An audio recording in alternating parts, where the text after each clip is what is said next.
ये सिर्फ एक सेंचुरी नहीं थी, ये एक माँ की दुआ थी। कल मैच था, Multan Sultans versus Hyderabad Kingsman.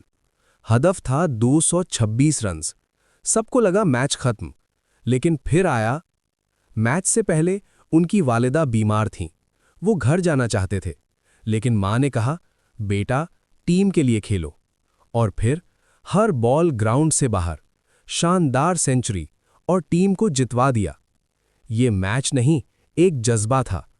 कभी कभी क्रिकेट सिर्फ खेल नहीं होती, ये जज्बात और कुर्बानी की कहानी बन जाती है। साहिबजादा फरहान ने 226 रन्स के मुश्किल हदफ के ताक़ुब में ऐसी सेंचुरी स्कोर की जो हमेशा याद रखी जाएगी। लेकिन इस इनिंग्स के पीछे एक जज्बाती लम्हा था। उनकी वालिदा बीमार थीं, और जब उन्होंने घर जाने का सोचा तो माँ ने कहा, बेटा टीम के लिए खेलो। और फिर बेटे ने माँ की बात को इज्जत दी और मैदान में तारीख रकम कर दी।